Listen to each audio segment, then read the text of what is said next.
It's the Ralph Nader Radio Hour. Stand up, you've been sitting way too long. Welcome to the Ralph Nader Radio Hour. My name's Hannah Feldman. Steve Scrovan is off today. I'm your guest host here with my co-host, David Feldman. Hello, David.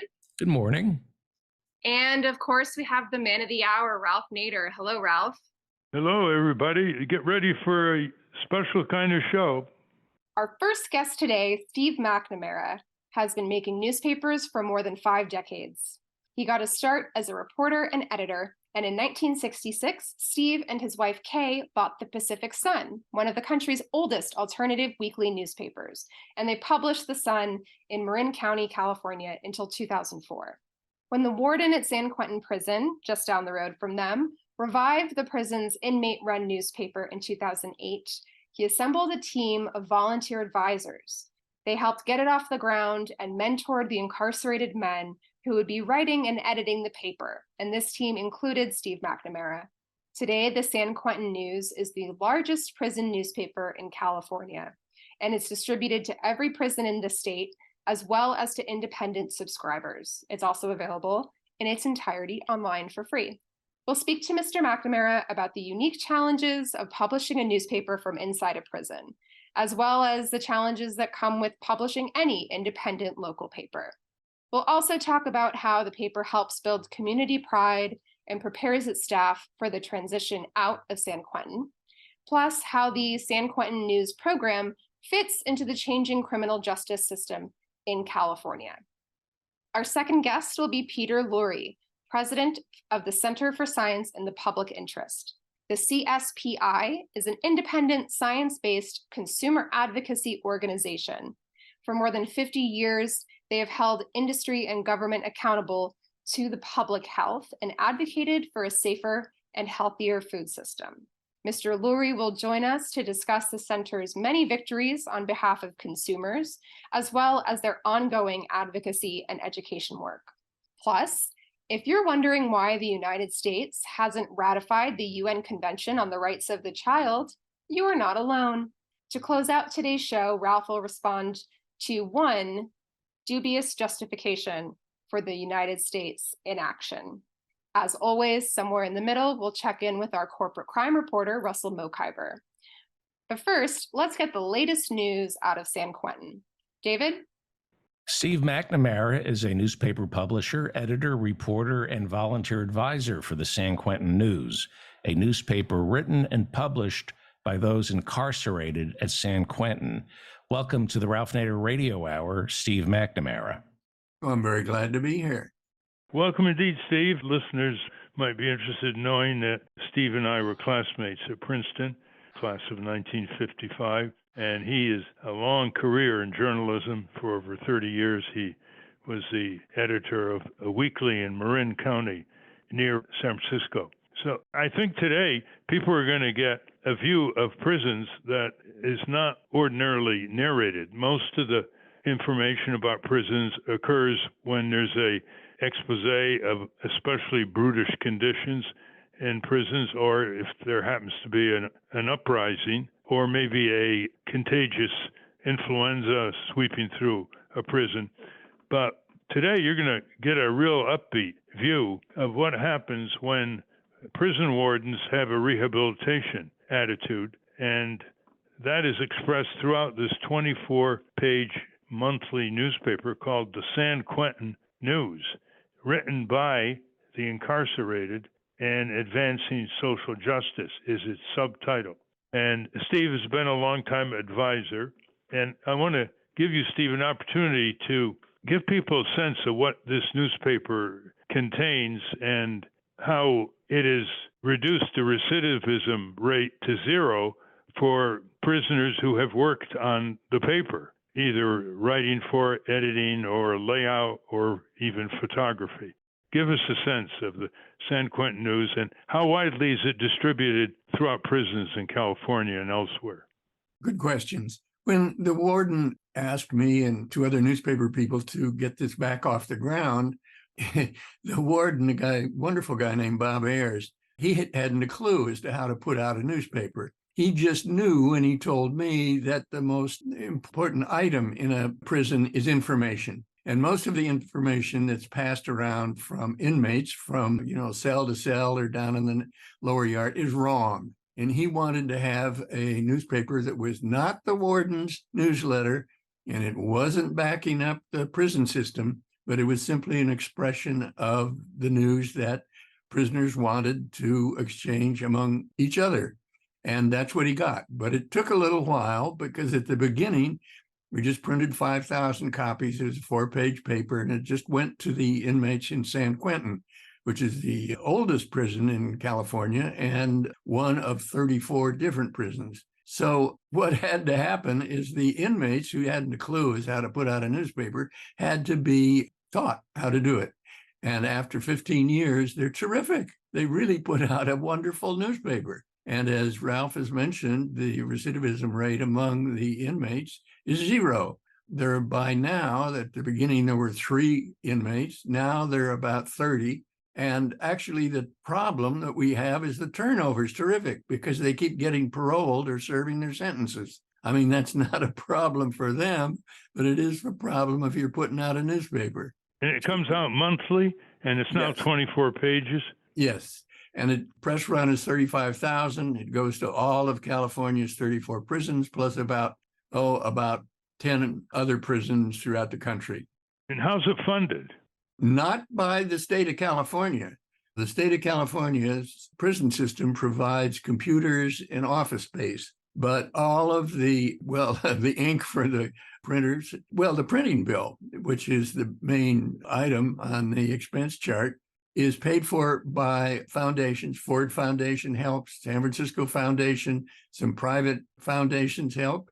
But altogether, the budget by now has gone from, I'd say, I started an organization called the Prison Media Project and went around and knocked on some doors I knew and got the money, which was about $5,000 or $10,000. By now, there's a budget of about $250,000 a year, and it's all privately raised. And when this distribution occurs throughout the prisons in California, it's free, right? Yes.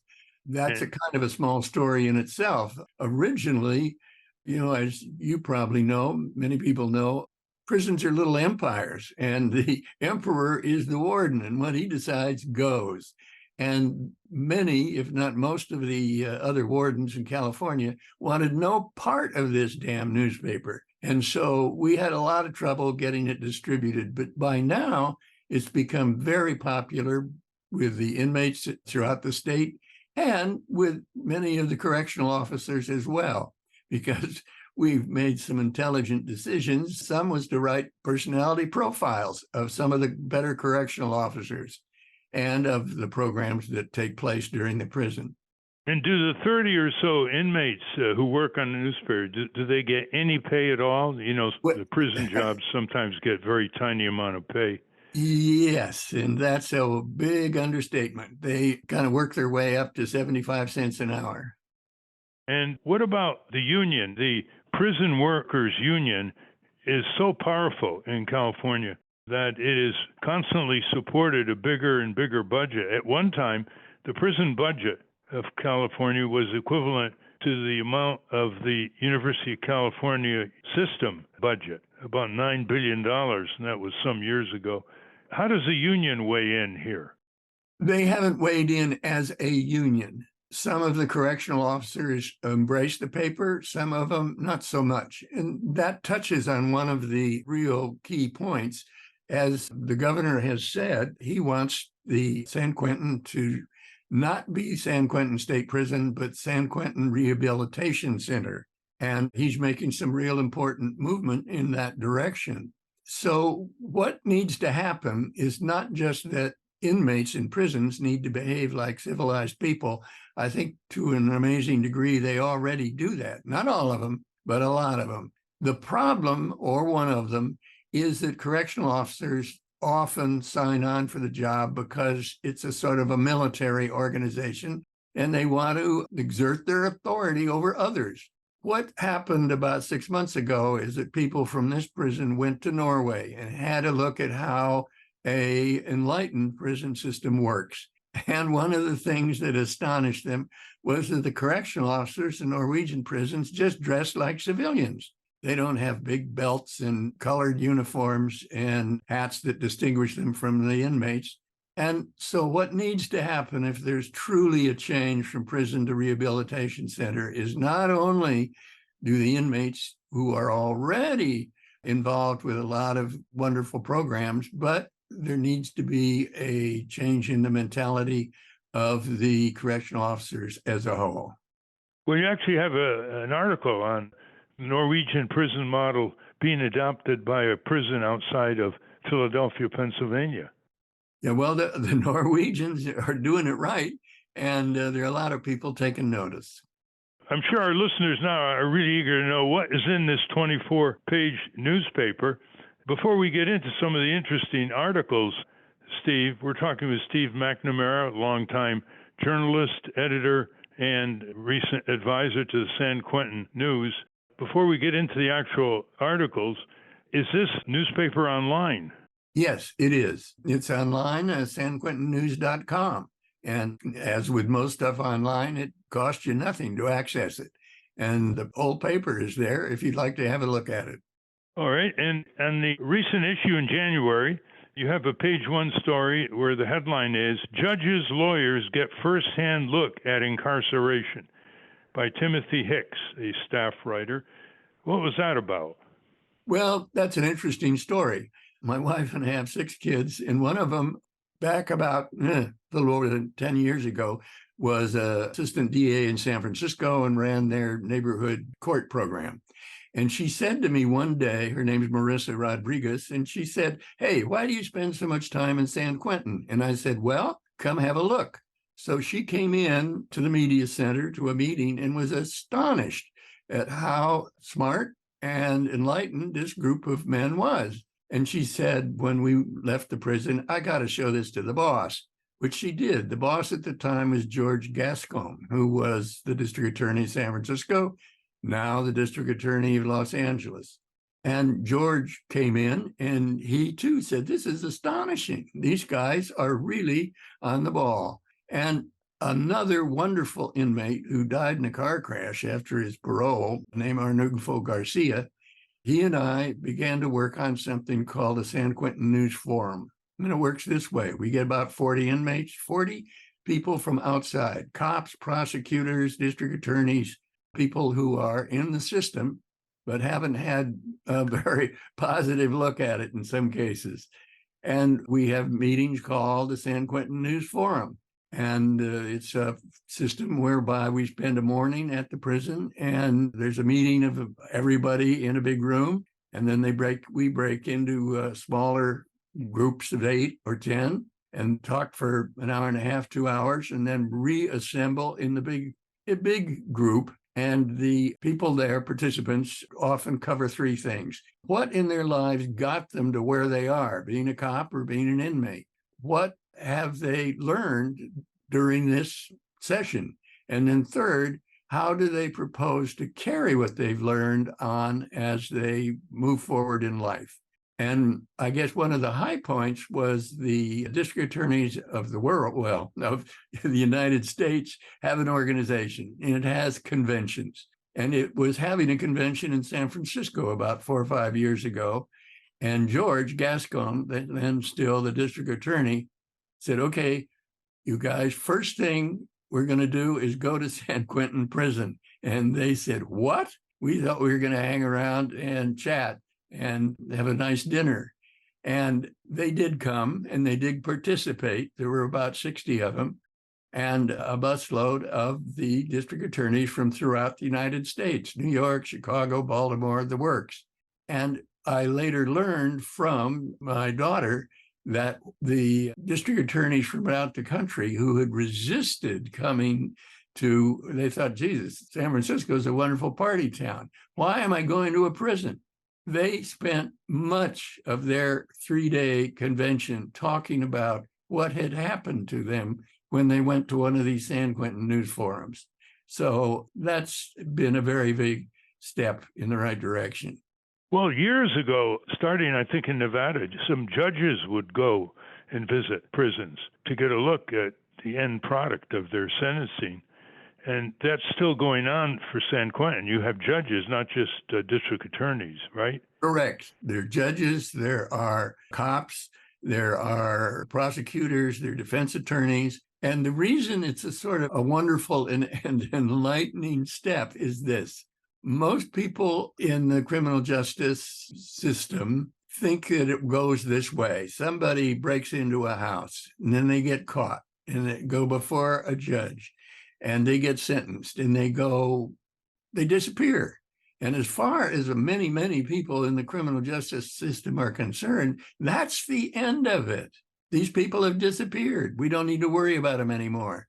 But as everybody should know, 80–90% of them will be back on the streets. And, you say, well, they're not coming to my neighborhood. No, but they may come to your gas station. They may come to your supermarket. So do you want these guys, and they're mostly guys, to have the same sort of attitude about life as they did when they went into prison? If not, hey, here's a chance maybe to move things in a better direction. You have an article in one of the issues of San Quentin News titled, 4 States End Forcible Prison Labor. Give us the scene on that subject. Well, I'm not the right guy to talk because there isn't any here. San Quentin is the prison within the state of California that every inmate hopes to get to.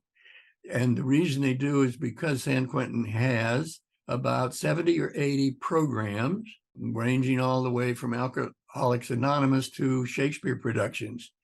And the newspaper is another one of them. These programs are taught and supported by up to 3,000 volunteers who come in. Now you say, well, what's the good part about that? Every inmate hopes to get out. And the way you get out is you go before a parole board. And the parole board asks you, well, what have you been doing since you got in here? And if you've just been playing checkers, their chances of getting out are not very good. If, however, you've been participating in a bunch of self-help programs, that enhances your chances a lot. And as someone mentioned in the introduction, the percentage of San Quentin News staff members who've been paroled who have come back to any prison is 0. So clearly we have a program that's doing a good job. Leafing through the San Quentin News, they have an interesting array of articles. One says midterm election results suggest support for criminal justice reforms. Another one says a day of healing. San Quentin News hosts violence prevention symposium. You have crossword puzzles, and you have a lot of space devoted to the sports. Now, are there actually inter-prison soccer team contests between prisons, or all these sports are located and played in one prison at a time? Well, the latter is mostly the case. No, prisoners don't travel from other prisons don't come, but lots of outsiders come. And I guess the most impressive example is members of the Warriors basketball team come into the prison and play a game or two a year.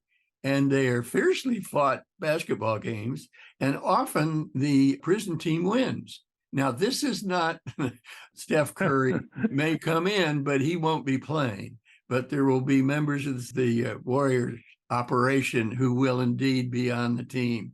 But it's mostly groups of other people who are interested either in track or, there's a marathon that's run into San Quentin News. You think, well, how in the hell can they run a marathon 26 miles in a prison? You can if you go around and around and around the athletic field. And indeed, 1 or 2 of the recent parolees, somebody who just got out, finished their sentence, ran the Boston Marathon.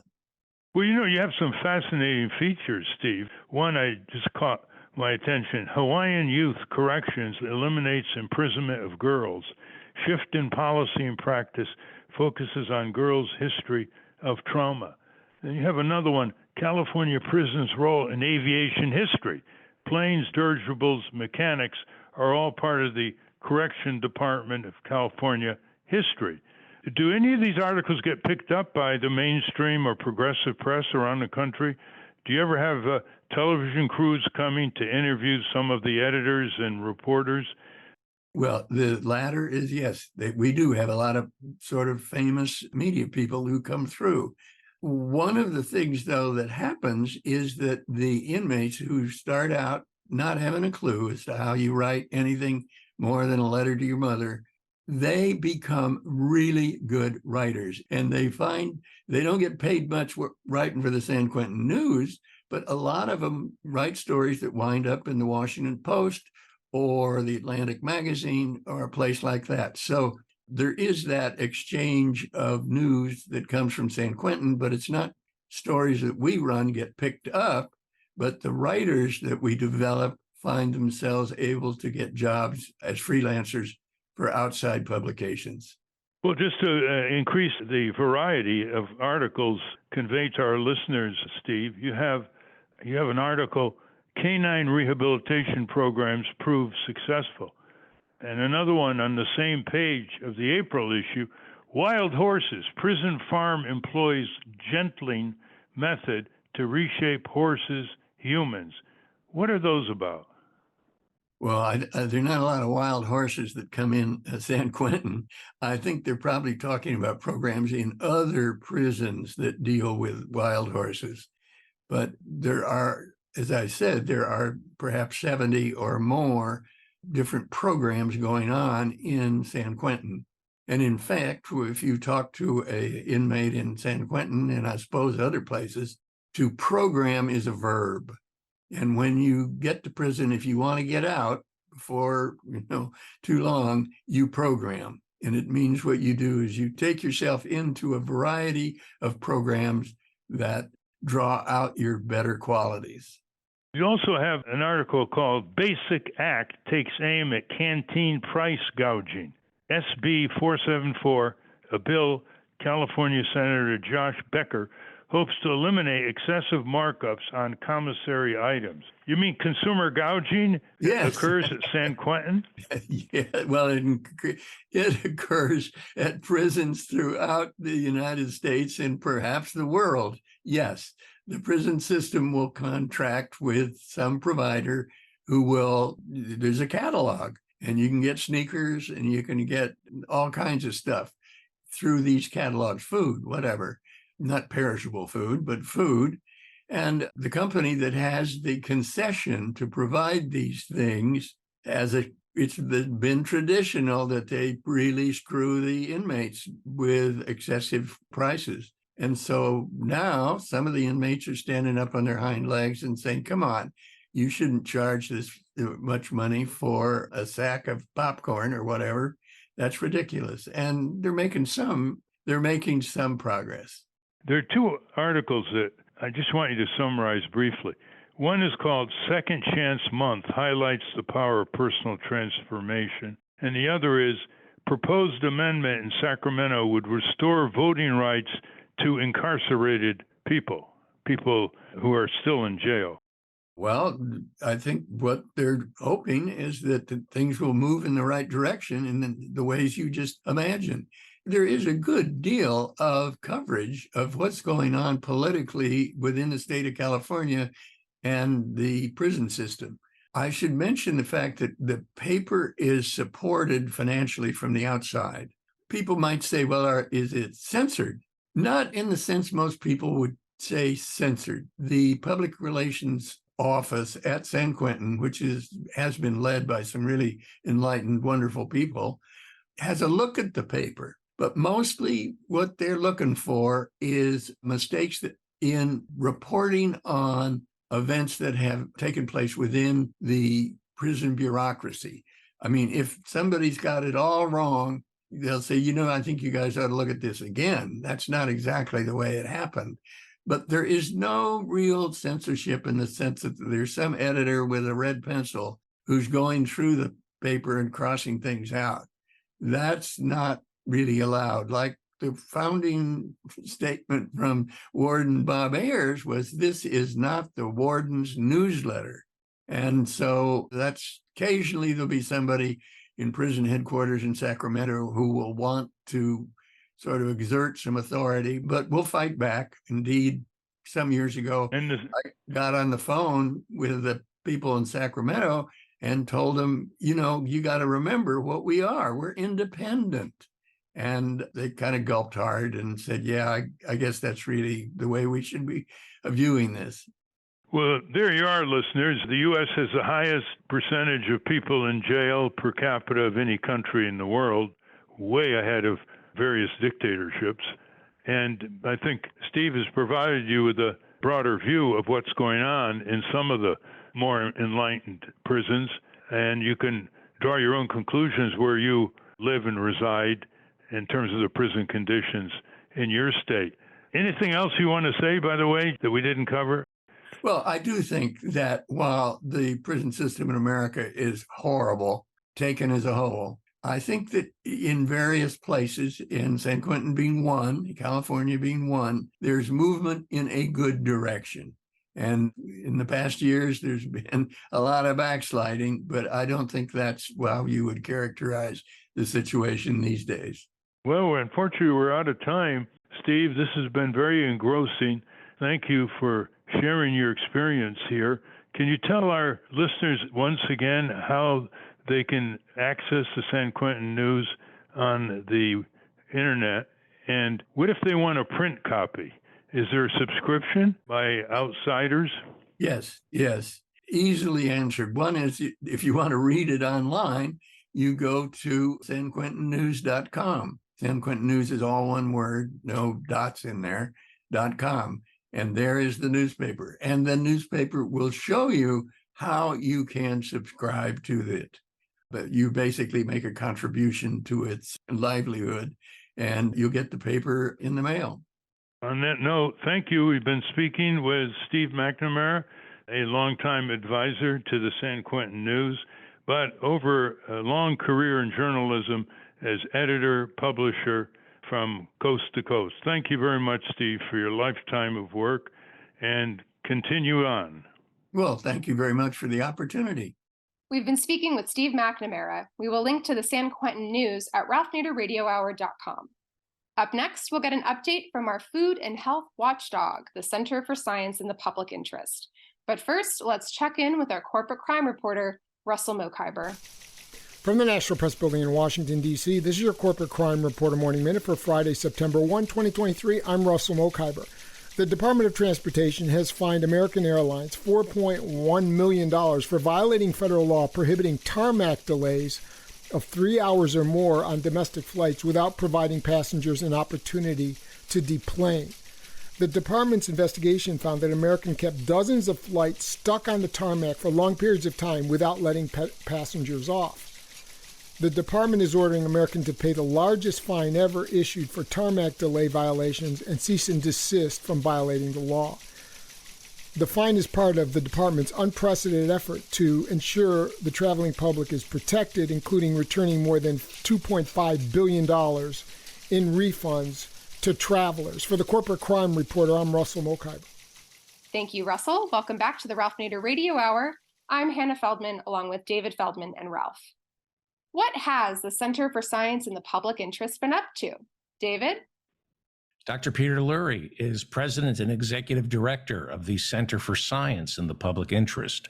Dr. Lurie previously worked with the Food and Drug Administration and Public Citizens Health Research Group, where he co-authored their Worst Pills, Best Pills Consumer Guide to Medications. Welcome to the Ralph Nader Radio Hour, Dr. Peter Lurie. Thank you for having me. Yes, welcome, Peter. Well, we go back a long way. The Center for Science in the Public Interest was started by people who worked for a short time at our own center, and it was a wonderful spinoff. Give us an idea of the size of the center, how many staff, its budget. Yeah, sure. So, you're absolutely right, Ralph, that in many ways this began with you, as did many other groups, of course. And our executive director at the time, or at the beginning, who worked with you, was Mike Jacobson. He and a couple of others formed the group back in 1971. So we're over 50 years old now. We've been able to expand actually in recent years since I took over as the second executive director of CSPI, which was 6 years ago now. We now have about 65 employees, which is about 50% bigger than when I came along. We have an $18 million budget. We're active in most of the different branches of government in various ways that hopefully we'll get to discuss today. But overall, it's a long and I think, a substantial history, which goes all the way back to the beginning with you. Well, I've credited the Center for Science and Public Interest with transforming the nutritional habits of perhaps 40 million people. It generated front page news. It was on the evening television news, congressional hearings. Recently, and this has happened to a lot of citizen groups, Peter, the media has not been covering what we're doing. And I'm sure that you're feeling the same sense of being more and more excluded by the national television, radio, New York Times, Wall Street Journal, Washington Post, AP. Are you as concerned about that as I am? And what are you doing about it? Because you keep putting out reports, petitions to the FDA on sodium, excesses in our food, excess sugar in our food. And you have this wonderful newsletter, which we're going to talk about, one of the best buys in the consumer publishing world, called NutritionAction. It comes out 10 times a year. Give us your sense of your problems with the media here, trying to reach tens of millions of people. Yeah, well, that's certainly true. I'm sure there's not a consumer advocate out there who doesn't feel that they should be better heard, and we're certainly among those. No, it is tough. You're absolutely right. And I think for us, we've tried to compensate in at least a couple of ways. One is to move more into social media. I think we have plenty more to do there, but we've revamped our website numerous times. We try to, contact people and build bonds with them through those kinds of social media locations like the X and Twitter, or whichever it is, and Instagram, Facebook, and the rest. We do continue to put out reports. And one way in which we're a little different than before is we turn out a lot more in the way of peer-reviewed medical articles and nutrition articles than used to be the case. And those have a particular life of their own. Some of them get attention when they come out as actual news, but the nature of the industry now is everything lives forever in a database, PubMed, and those are accessible forever. So we have ongoing influence because those reports don't come and go in the way that newspapers coverage can do. So those are a couple of ways in which we've tried to adapt, but you're absolutely right. It's tough. It's tough as nails. And, when you call them up, they sometimes suggest that you have biases as if the industry does not, and that those somehow have to be declared. That seems fundamentally unfair. Tell us how people can get Nutrition Action, which is very brightly written, great colorful layouts. I've read it time and time again going back. You had a whole issue on chemical additives once. You name names. There's nothing vague. You name company names. You name names of the additives. You name all kinds of names of good food and what different kinds of food can do to your health. You focus on children's diets. How can people get Nutrition Action? It's still in print, not just online. Hundreds of thousands of people subscribe to it in print. Yeah, that's right. I mean, there was a time where we had 900,000 subscribers, and it's gone down over time for sure, and that's part of the overall declining print and magazine industry. So we're a victim to that, like anybody else. The way that you can subscribe, either in print or online, is by going to our website, which is CSPInet.org. And there up in the top right-hand corner, you'll find a little button saying Nutrition Action. So CSPInet.org, and then hit on Nutrition Action, and that will get you there. We think that it's a complementary work to what we otherwise do. CSPI has sort of two faces, and we're trying to bring them together in our website and the magazine more and more. The one is the educational function, which is what you described and what the magazine does to a large extent. And then the other is all the activism, which I'm sure we'll go on to talk about here, but which is more focused toward government policies and so forth. So we try to educate consumers on the one hand, on the other hand, try to take care of the environment such that consumers in some way don't even need to be as educated because the environment is different. Well, looking back over 50 years, do you see that these corporations that are marketing directly to kids, very often bypassing, undermining parental authority, terrible foods, drinks, foods, high sugar, high fat, high salt, are they shaping up at all? I mean, you've gone after them. Mike Jacobson's gone after them. Sometimes people on Capitol Hill. How would you compare them today with in the 1970s? I would say that there's been a modest amount of progress. Broadcast industry has a standard that relates to what they'll advertise on television and at what times of day, what ages, and pushing towards more nutritious food. It's all voluntary, of course, you can imagine. But nonetheless, they have heard the complaints of parents and consumers enough that they've at least adopted a code for what that's worth. It's very hard to get much beyond that, given First Amendment restrictions that we have in this country. So that's been an improvement. We've done quite a bit of work in restaurants for a long time. Kids' meals had this customary practice of having a default beverage, and the default beverage was almost always a carbonated, sugared one. And we've made quite a bit of progress over the years, I think, in getting that to change. And we've also managed to push through legislation in some localities and states that prevent that from being the case. So I do think that companies do understand that there is a drive from consumers for more healthy food. They know that. They may honor that in the breach, but they also see it sometimes as an advertising opportunity.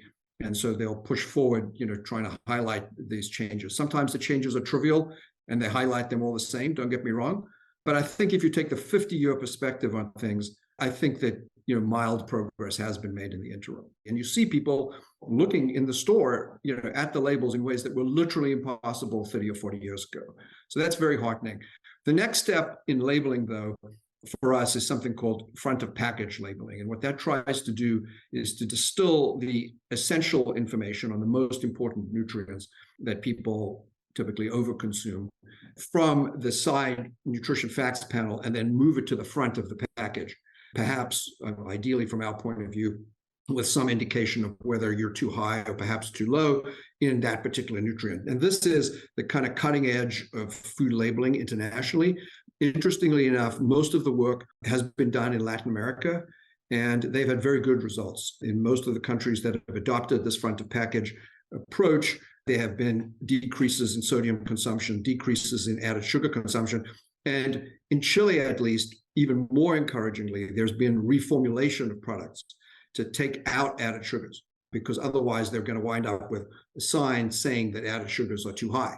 So the companies are reformulating. And in many ways, that's the kind of ultimate secret here, is not to have shoppers in this position where they have to use, the nutrition facts label to shop among the variety of choices that any supermarket has, but rather to change, the environment to the point that the incentives get the companies to reformulate. And then when you pick the product off the shelf, it's more likely to be a healthy one. So we filed a petition with FDA about a year ago now, and they're conducting research on this and gathering information on the science related to it. But we think that that's a real opportunity for change. Well, I hope you also focused on the print being large enough for people to read it. Because one of the ways companies get away with the labeling requirements, they make the print so small that many people can't even read it.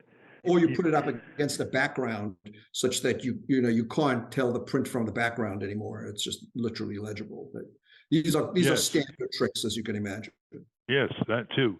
Well, Mike Jacobson wrote a book recently called The Salt Wars, and he derived from studies that over 100,000 people in this country are dying because of excessive consumption of salt in their diet. You have a salt petition, you call it a sodium petition for the Federal Food and Drug Administration. You also have an added sugars petition before the Food and Drug Administration.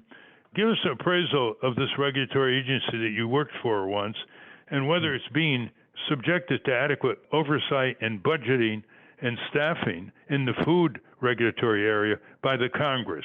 Give us a read. Yeah. So, and we can certainly return to those particular efforts later on if you want. But, I think that most people, including in all likelihood the current commissioner, understand that the food program within FDA has been, sort of poor stepchild of the agency. People have focused more on drugs. They've focused, more on medical devices, vaccines, even more recently tobacco. And so food has been relatively neglected. And I think that we've at times paid the price for that. Usually, as you know, probably better than anybody, it takes a crisis to make things change. And the recent crisis in FDA's food world was the infant formula disaster from a couple of years ago. where it turned out that there was contaminated product.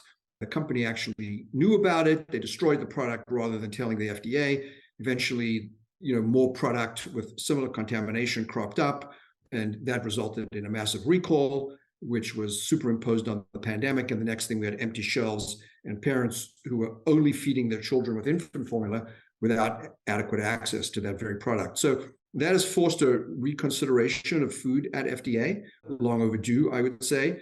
The agency put in for a very large increase in funding for that part of the FDA program, but it's not looking especially promising at the moment. The House has struck the increase in funding.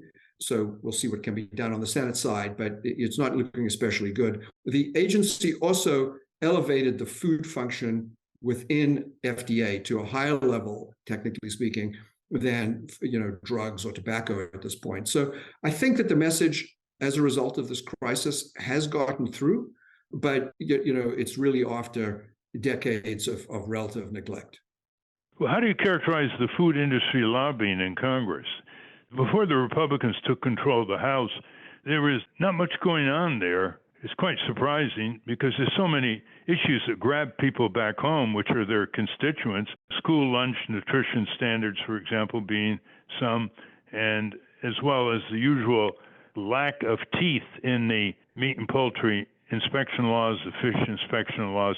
We worked on a lot of these bills in the late 60s and early 70s, and the food companies battled to make sure that the penalties were very modest, and the capability of even pursuing criminal prosecution was almost non-existent. What's the scene in Congress here, and who are some of the champions that people should get in touch with? Yeah, so listen, the Congress is the way, it sort of always is, right? There's always a background of significant lobbying. And in the food area, not only might there be involvement in particular bills, but then there's this kind of micro involvement in remarkably small aspects of regulation. So there are riders that relates to whether FDA can work on sodium restriction. There's a rider related to potatoes in school lunches. The rider, they attempt to mess with whether it should be full or low-fat milk that's being served to kids in schools. I mean, these are the kinds of things that somehow Congress has taken upon itself to get its fingers in, which is just, really, really preposterous. I mean, those things should be left to regulatory agencies. But there's no issue too trivial for the industry to show up in a, obviously self-interested way and advocate on their own behalf. There are some signs of hope again, though. Interestingly enough, the pandemic provided some of them. For example, one of the things that was done was creation of a universal school meals plan for the duration of the pandemic, and also to make it easier for people to pick up the school meals during the summer. So all of that were things that were sort of reforms that were ushered in during the pandemic. Now, of course, the minute the pandemic so-called goes away, then immediately that stuff gets retrenched.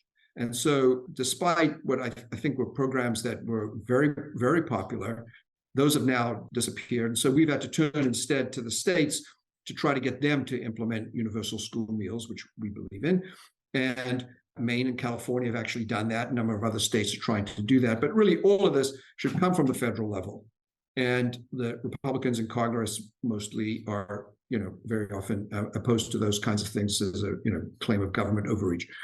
So, but we certainly have our friends and colleagues in the Congress. Representative DeLauro from Connecticut, probably more than anyone, I would say, has been around for a very long time. We have often worked very productively with Senators Durbin and Blumenthal.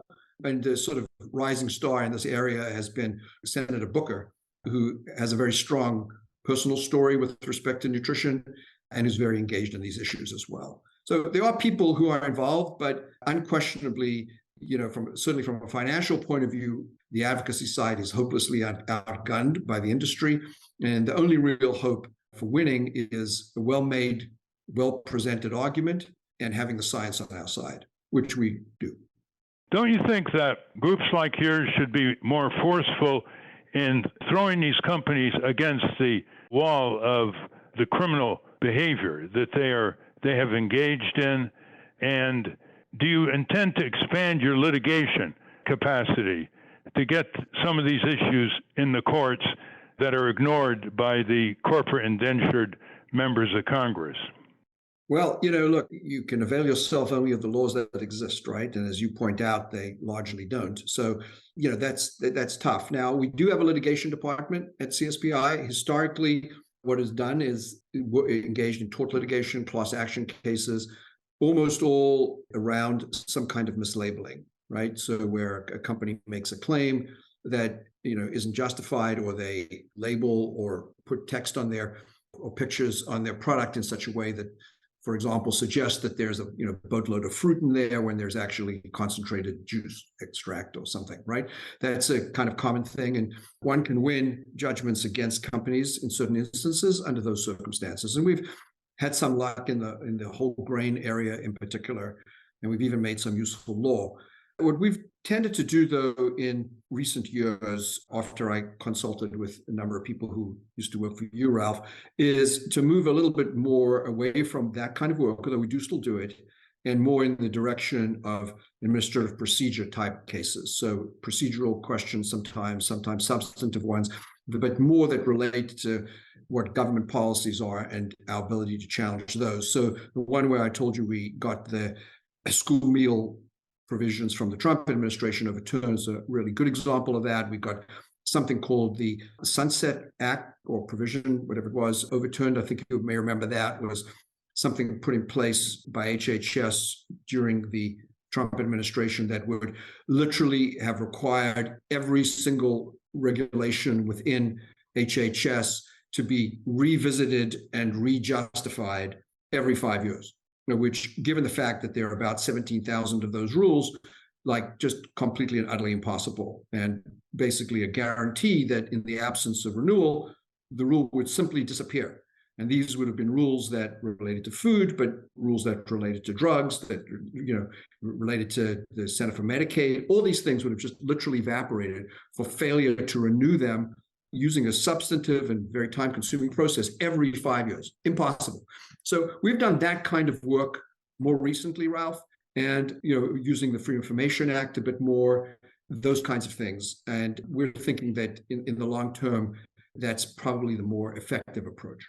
It's amazing the cruel contrasts in this country. As you say in one of your dispatches, in the U.S., an estimated 30 to 40% of the food supply ends up as waste.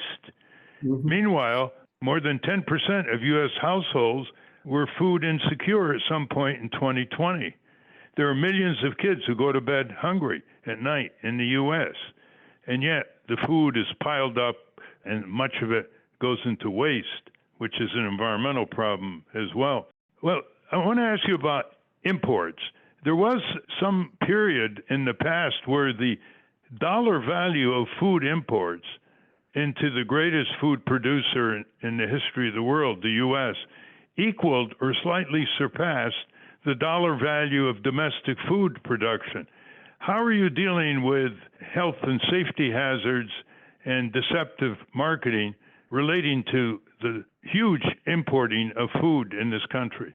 Well, it's a massive problem, obviously, and underlying it all is a problem that FDA in particular, because there's less importation of actual animals, right? It tends to be finished food products or ingredients. So most of those are subject to FDA, not USDA regulation. They're inspecting, who knows, 1-2% of all products that come across the border. That's of all products, right? That means all foods, all drug, all tobacco, all everything.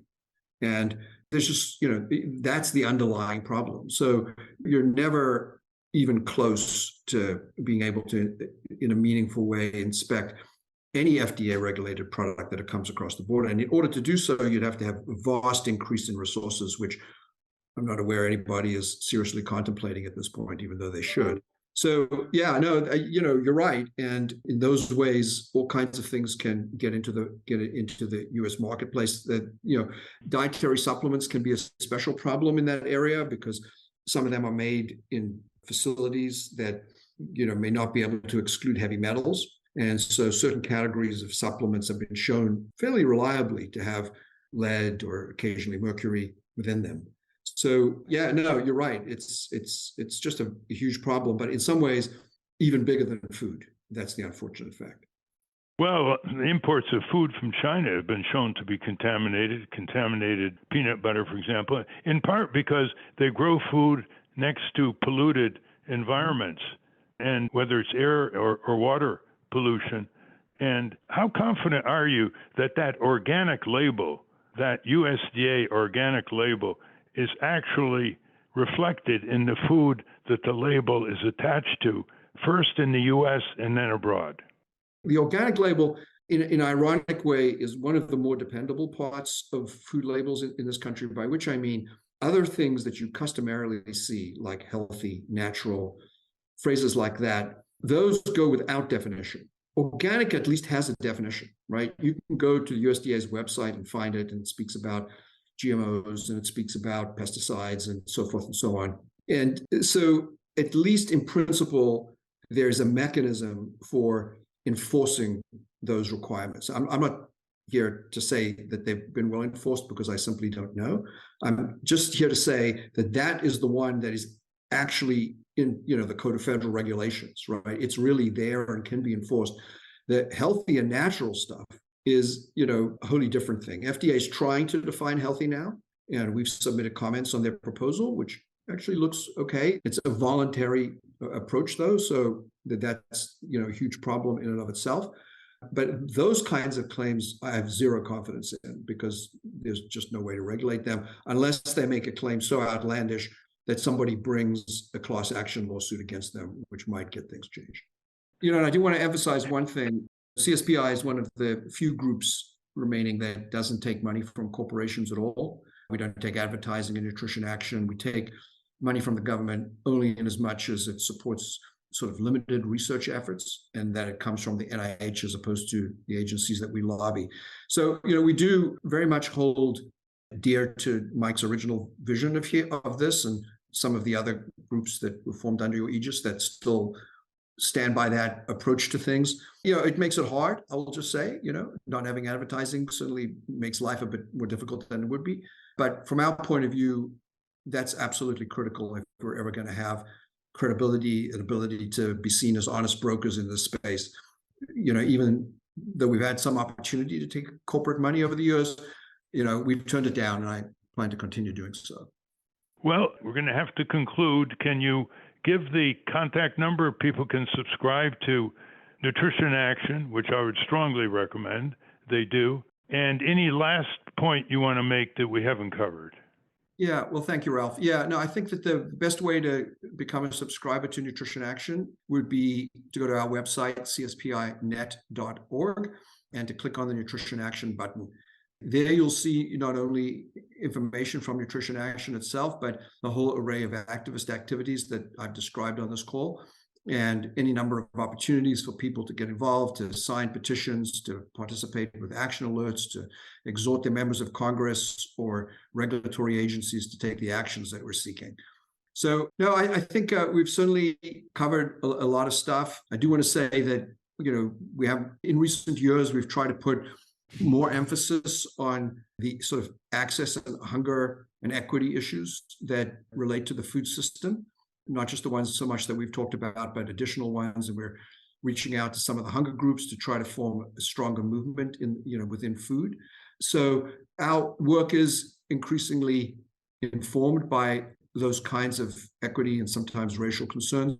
And I think that that's helped us. It's helped us in terms of bringing new people into the movement, both in terms of people who support us on the outside and in terms of the people who have joined us on the inside as employees at CSPI. So, we continue to move with the times and plan to do so for another 50 years. Thank you. It's excellent having you on. Been talking with Dr. Peter Lurie, President and Executive Director of the Center for Science in the Public Interest, based in Washington, D.C. Thank you, Peter. Thanks for having me, and David and Hannah, nice to meet you. We've been speaking with Peter Lurie. We will link to his work at ralphnaderradiohour.com. Finally, Ralph, you wanted to respond to a letter from our good friend, Bruce Fine. Listeners, just a quick story on the United States and international treaties.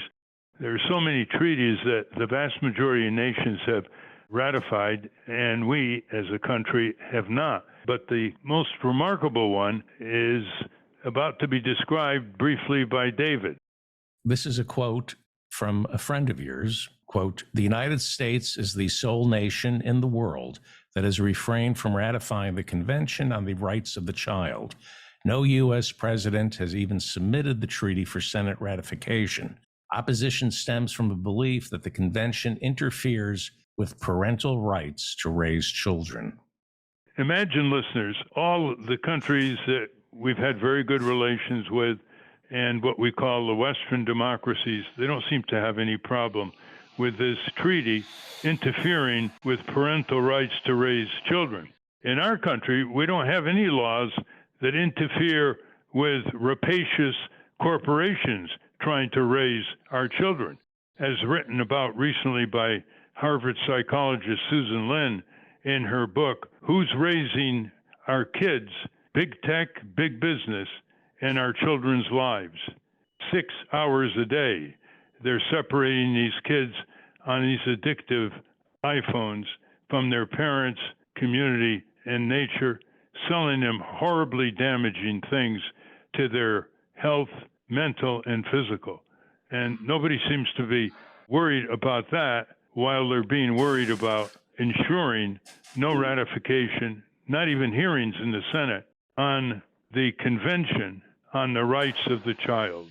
You might want to raise this issue, listeners, with some of your representatives and maybe some of the children's groups in your area. I want to thank our guests again, Steve McNamara and Peter Lurie. For those of you listening on the radio, that's our show. For you podcast listeners, stay tuned for some bonus material we call the Wrap-Up, featuring Francesco DeSantis and In Case You Haven't Heard. A transcript of this program will appear on the Ralph Nader Radio Hour Substack site soon after the episode is posted. The producers of the Ralph Nader Radio Hour are Jimmy Lee Wirt and Matthew Marin. Our executive producer is Alan Minsky. Our theme music, Stand Up, Rise Up, was written and performed by Kemp Harris. Our proofreader is Elizabeth Solomon. Our production assistant is John Richard. Our social media manager is Stephen Wendt. I'm associate producer Hannah Feldman. Join us next week on the Ralph Nader Radio Hour when our guest will be procrastination expert Piers Steele. Thank you, Ralph. Thank you, everybody. Be a Capitol Hill citizen. Go to capitolcitizen.com, get a copy of the latest issue, print only, and roll up your sleeves to recover Congress. Change the country that way. You say we have no choice. Say you're just one person, and who will hear your voice?